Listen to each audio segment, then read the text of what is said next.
Coming up on NT Daily News, the Denton Police Department is changing its terminology when making arrests. We'll tell you the new lingo coming up.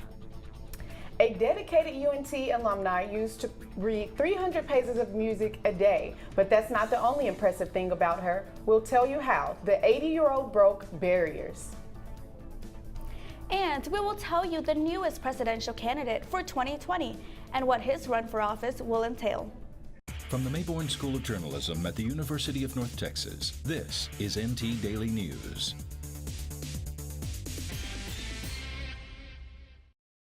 The Denton Fire Department is opening a new training facility at Fire Station 7 in Argyle. Thanks for joining us. I'm Erica Torres. And I'm Reagan Elam. NT Daily's Michaela Craig is here to tell us what is at the facility. This new facility will replace the previous one that Denton Fire Department has been occupying for decades. The original facility was condemned and then torn down. The design for the new facility was completed in 2008, but the economy crashed, so the construction for it was put on hold. Denton FD officials say this new facility will allow them to better train firefighters. Story building. We have the ability to have standpipe operations, elevator rescues, confined space rescues. We can simulate high-rack storage fires, high-rise fires. We can do rappelling off of it and do rescues. It's unlimited what we can do here.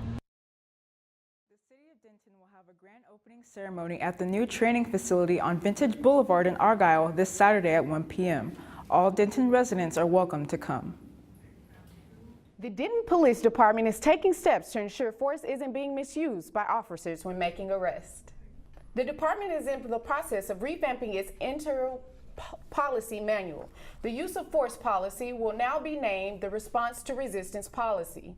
This change in terminology is being used to better reflect the actions the department says officers should be taking.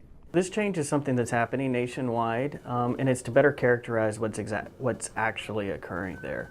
While it is a use of force, it's a use of force that is a response to some sort of resistance.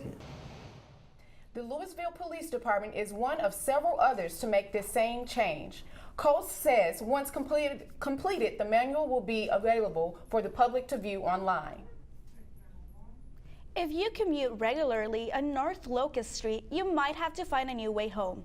Atmos Energy shut down part of North Locust between McKinney and Congress on Monday afternoon due to safety concerns. During a routine survey check, the company found a couple of leaks requiring repairs.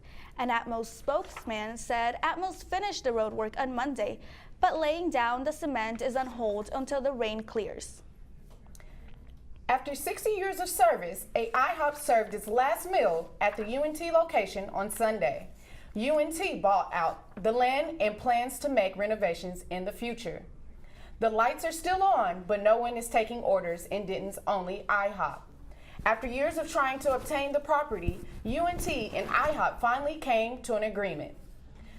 UNT officials didn't want to comment on the buyout. However, these soon-to-be changes will be an end of an era for some students. So close to campus, it's really convenient for people to just, whenever cafeterias are closed, especially, if they need, or if they want something to eat, they can just walk right down the street, or not even across the street, really. So convenience. IHOP will open a new location on March 4th in Razor Ranch. A job fair will be hosted at the new location on Friday at 9 a.m. This past weekend, DFW had its annual hackathon. Participants came together to create and share ideas for the future of software development. NT Daily's Natalie Bermudez was at the event.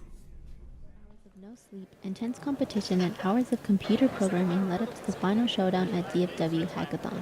The two-day event took place at the Women's Museum in Fair Park and was open for everyone interested in STEM fields. Really anyone who's interested in science, technology, engineering, math, and even spaces beyond that, any of that is accepted here. It's super awesome. We really encourage it. It's a space of learning. It's a space of community and companionship with each other.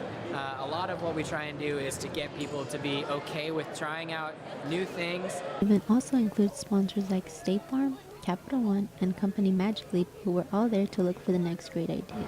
We create a platform for developers to build for. We're looking for any opportunity that we can to spread the word and allow people to build for what we see as the next generation of computing. Teams showcased their projects in an expo, and the top 5 teams got to show their projects to the final panel of judges. No matter how new and how unused to this they are, each team has an ability to present whatever it is that they're working on. The final winner of the hackathon was Team Beef Over Chicken. They developed a software program for restaurants to know what exactly is going in the products they use on a daily basis and how to track every single ingredient in an easy way. For NT Daily, I'm Natalie Bermudez. The winning team took home more than $20,000. The Trump administration is under fire from 16 states. Coming up, we'll tell you why. Well, Thomas, you've got pre-diabetes. But with more exercise and a change in diet, it can be reversed. I've tried exercising. It just makes me hungry for bacon. I love bacon, too. And who really likes to exercise? Not me. Me neither. Nobody. So we're good? What? Oh, you still have pre-diabetes. Big time. Hey, you. Yeah, you. Getting that college education? What are you gonna do? Graduate and take some office job? Be like everybody else? Or will you dare do something different? Like, be a teacher. You could be my teacher. You got the skills. The smarts. Yes, you. You could be the teacher I never forget. That'd be cool. Does that corporate job even have recess? What are you gonna make of yourself? What are you gonna make of me?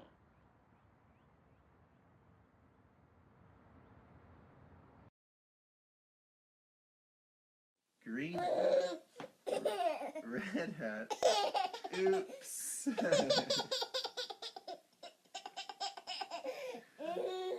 Red shirt, blue shirt, yellow shirt, oops. Yellow pants, red pants, green pants, oops.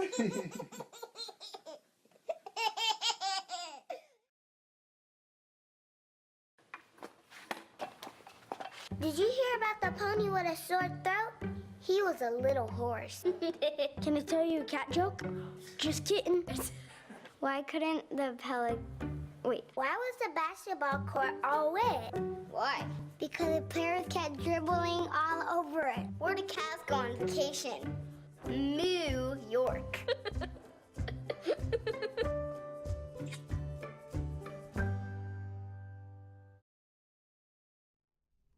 16 states filed a federal lawsuit against the Trump administration on Monday.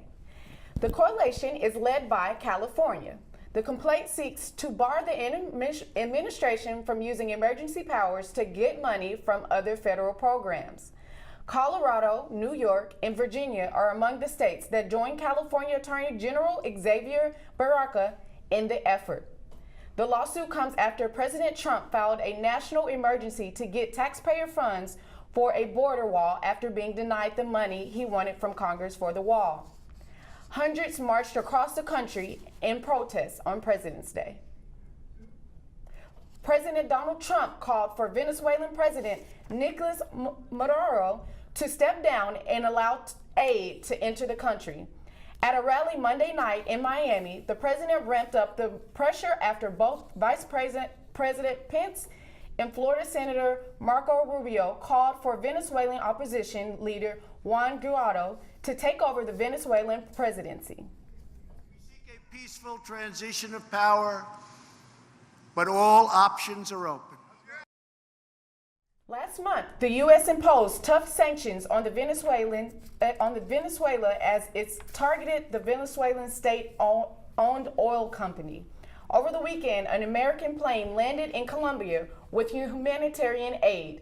So far, this has been no indication Maduro will step down. Vermont Independent and 2016 Democratic primary runner-up, Senator Bernie Sanders announced he will run for president again in 2020. Sanders announced his candidacy in a video he released on Twitter. Sanders followed up this morning on Vermont Public Radio to let the people of Vermont know his plans. Sanders said he hopes to take the values from the people from around the U.S. and carry it around throughout his campaign. Sanders criticized President Trump during the announcement, calling him a pathological liar and an embarrassment to the country. Sanders did not indicate where he will campaign first, nor any staffing decisions. Schools are closed in all but one of West Virginia's 55 counties as teachers walk picket lanes for the second time in less than a year. Last year, educators took to picket lines for 9 days over pay disputes. Now teachers are upset over a bill passed by the state Senate that includes they oppose, including the opening of more charter schools starting educational savings accounts. Former Seattle Seahawks player TJ Cunningham was shot and killed in Aurora, Colorado. Authorities said they responded to a shooting at a high school Sunday.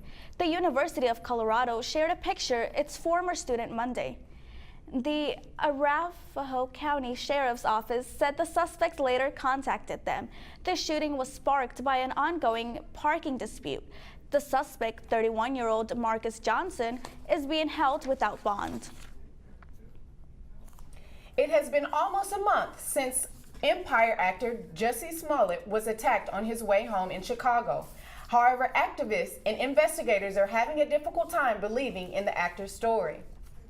Today, Project Islamic Hope is calling upon the arrest and criminal prosecution of Empire star and actor Jussie Smollett. Chicago PD arrested 2 brothers in connection to the attack, but the men have since been released. Smollett claims the men beat him while pouring an unknown chemical substance on top of him and tying a rope around his neck. But according to the 2 brothers, Smollett orchestrated the attack for attention after receiving an offensive letter. The letter included homophobic slur that was not investigated by police. Due to controversy, Smollett's last scenes in season 5 have been cut out of the show. UNT has 425 clubs and organizations.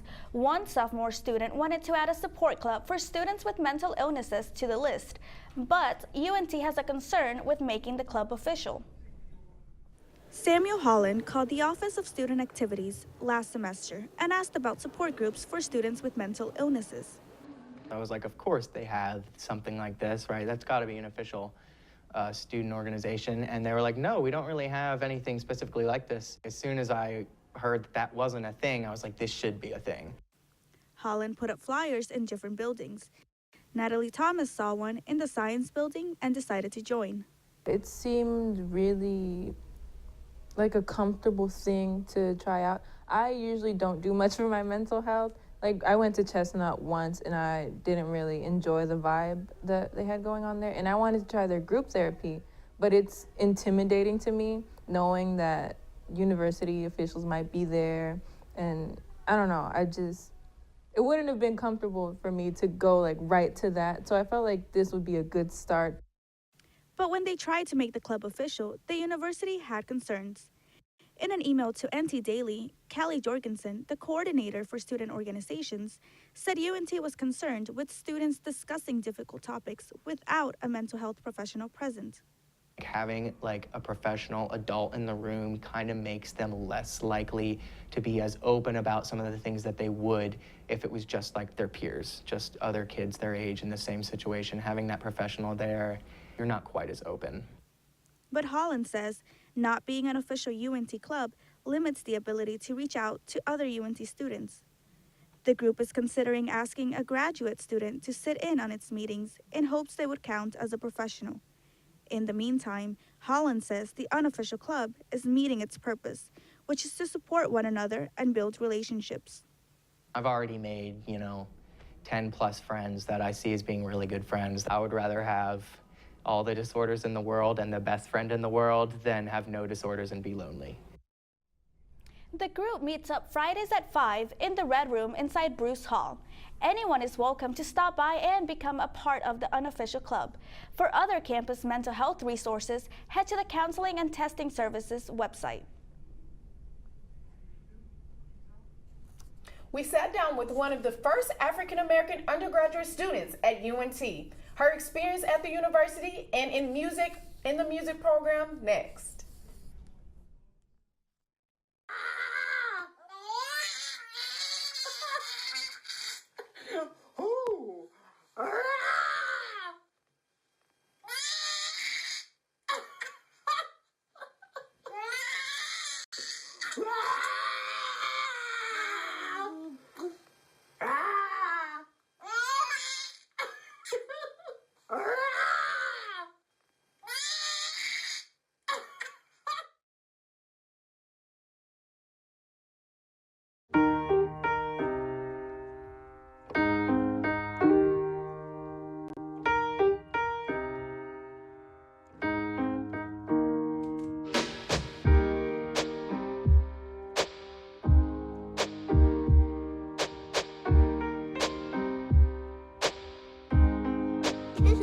I love my sister. My heart doesn't see race. Love is love. Sally's Beauty Supply will be Denton's fourth economic incentive agreement cancellation within the last 2 years. The branch office on Moore Street will close its doors after failure to meet targeted sales. One of the incentive agreements in 2016 was the plan for remodeling of the building's interior. However, the estimated $7.5 million in changes were never made. Although Moore location will no longer be operating, the company's goal is to have everyone working at the corporate headquarters on Colorado Boulevard. The city of Denton is starting a new recycling campaign next month. NT Daily's Jasmine Johnson spoke to the Solid Waste Department to find out more about it. Too often, people are recycling things that they shouldn't be.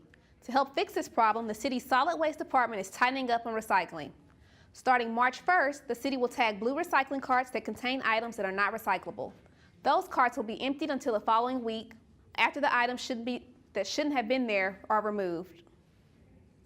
Right now in Denton, our contamination rates on recycling run up to about 30%, which means that about 70%, sometimes a little more, of what goes in the recycle container can be recycled. The city sustainability coordinator said the two items that shouldn't be recycled that often end up in the blue bins are styrofoams and plastics. You cannot recycle styrofoam in Denton, and she says residents need to check the number on plastics to make sure it's acceptable before throwing it in their bin. Paper, cardboard, aluminum, and glass are also recyclable. UNT's We Mean Green Fund facilities and the North Texas Eco Reps will lead UNT in Recycle Mania.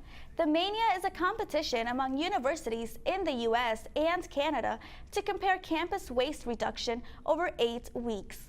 UNT is challenging students to contribute by choosing the recycle bin when throwing away paper, cardboard, bottles, and cans on campus.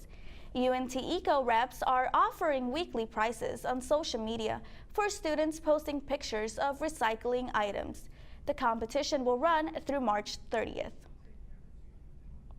The University of North Texas prides itself in creating a diverse, inclusive environment, but that isn't the only thing. In honor of Black History Month, I had the chance to speak with one of the first Black undergraduates to attend the university, who shared her memorable experiences at UNT just over 60 years ago.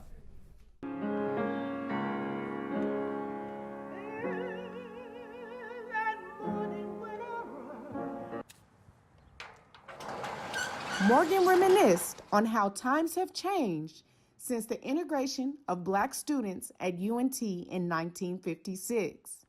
North Texas was the first. At the age of 17, Morgan was one of 11 Black students who enrolled as a freshman student in the College of Music in 1956. Morgan was able to vividly remember her housing and campus life when she initially integrated to the Denton community. It was 1956-57 school year. 57-58 was when we actually got on campus.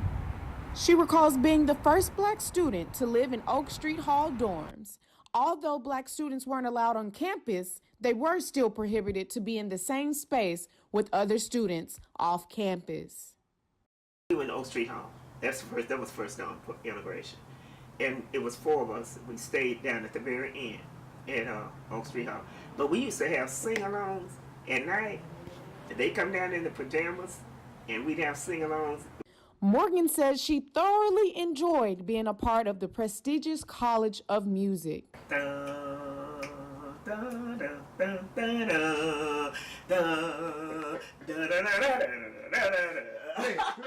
Although it was over 60 years ago, she still recalls her memorable experiences at UNT. I enjoyed North Texas a lot. You would say, well, we weren't included, but in the music department, we were included. It was just an eye-opening experience, and I wouldn't give anything. All of that was just worth it. The University Program Council has celebrated all month long with a host of Black History events. Tonight, you can dig deeper in Black culture and attend the Being Black in a Modern America. I will be attending the Being Black in Modern Day America event because I feel, especially coming from a PWI institution, it's very important for us to know about our diversity and about the history of where we came from, starting at UNT to now. This event will be tonight from 6 to 9 p.m. in Jade Ballroom. It's free and open to the public. Professional gamers from across the country came together at the Soccer Hall of Fame to compete for $5,000. We'll tell you about the unlikely candidate who took home the good chunk of cash. This is the story of a boy who is very sensitive to lights and sounds. So he built secret hiding places where nothing could get in. The boy didn't like looking people in the eye. It made him feel uncomfortable. One day, he found out he had something called autism. His family got him help, and slowly, he learned how to live with it better. Early intervention can make a lifetime of difference. Learn the signs at autismspeaks.org. Esports is one of the fastest growing industries in the world, and it made it to Frisco this weekend. NT Daily's Marcus Carr reports. Soccer Hall of Fame hosted the EMLS League Series 2 on February 17th that featured 22 of the best professional FIFA 19 gamers from the United States and Canada. EMLS is our esports project for Major League Soccer. It's dedicated to FIFA, and we launched it in January of last year. And we've been really happy with the success we've seen from it. MLS has a ton of gamers in its fan base. Gaming is a huge way for us to grow the league. So being able to launch EMLS has been a fantastic project for us to be able to execute against that.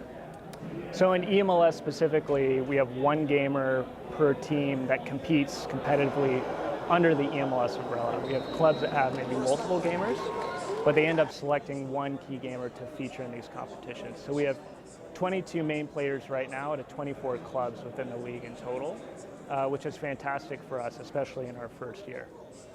Gamer Alan Avi represents FC Dallas and drew most of the crowd on Sunday night since the venue is home to MLS team FC Dallas. He described what the experience was like for him. Oh, it's amazing. A lot of people have been messaging me saying that it looks amazing, they wish I could come. And just from the people that have been here, they've been like, Alan, this is amazing, I'm glad I came.